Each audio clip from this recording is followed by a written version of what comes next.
Hello दोस्तों, कैसे हैं आप? आशा करती हूँ अच्छा होंगे। आज मैं आपके लिए एक और शानदार जानकारी लेकर आई हूँ। अगर आपको वीडियो पसंद आया तो कृपया लाइक करें, शेयर करें और चैनल को सब्सक्राइब करना ना भूलें। तो चलिए वीडियो शुरू करते हैं। आज हम बात करने वाले हैं नेपाल की प्रसिद्ध नगरी काठमांडू की।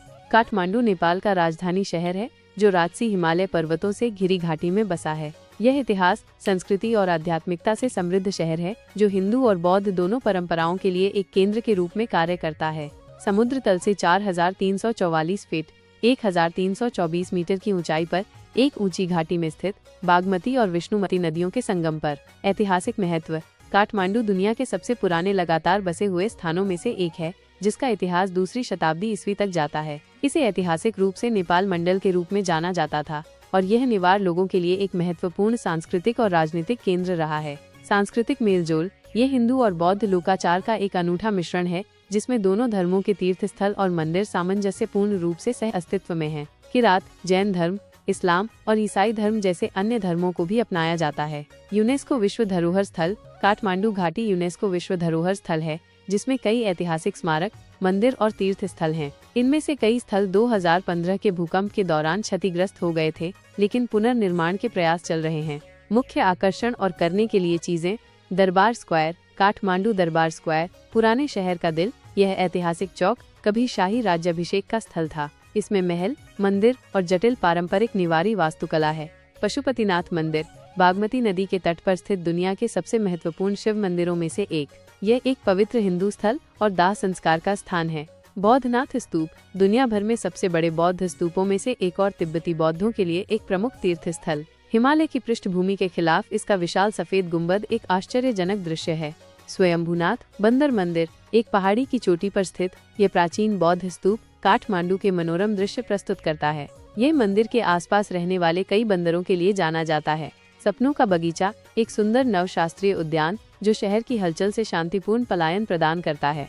थमेल संकरी। हलचल भरी गलियों वाला एक लोकप्रिय पर्यटन केंद्र जहां होटल, रेस्तरां, कैफे, बार और स्मृति चिन्ह, ट्रेकिंग गियर और हस्तशिल्प बेचने वाली दुकानें हैं। दिन की यात्राएं। आसपास के स्थानों की यात्रा पर विचार करें, जैसे नगरकोट, हिमालय के शानदार सूर्योदय के दृश्यों के लिए। भक्तपुर और पाटन दरबार स्क्वायर। काठमांडू घाटी में अन्य ऐतिहासिक दरबार स्क्वायर जो यूनेस्को की विश्व धरोहर स्थल भी हैं, जो आश्चर्यजनक नेवारी वास्तुकला को प्रदर्शित करते हैं।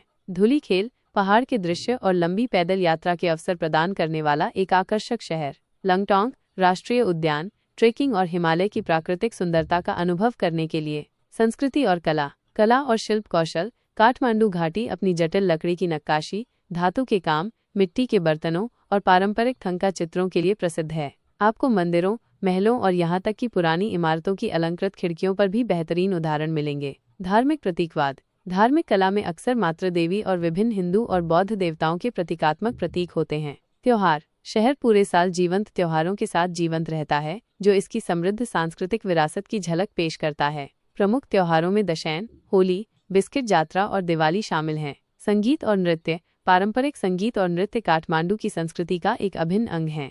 यात्रा के लिए सबसे अच्छा समय। पीक सीजन सितंबर से दिसंबर। ये आमतौर पर काठमांडू की यात्रा के लिए सबसे अच्छा समय माना जाता है। मौसम शुष्क होता है, आसमान साफ होता है और तापमान सुखद होता है, जो इसे शानदार पहाड़ी दृश्यों के साथ दर्शनीय स्थलों की यात्रा और ट्रैकिंग के लिए आदर्श बनाता है।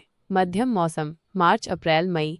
मानसून के मौसम से पहले मध्यम तापमान के साथ यात्रा करने का एक और अच्छा समय। सर्दियां दिसंबर से फरवरी। दिन के दौरान सर्दियां हल्की होती हैं, लेकिन रात में काफी ठंडी हो सकती हैं, खासकर पहाड़ों में। हालांकि कम पर्यटकों का मतलब है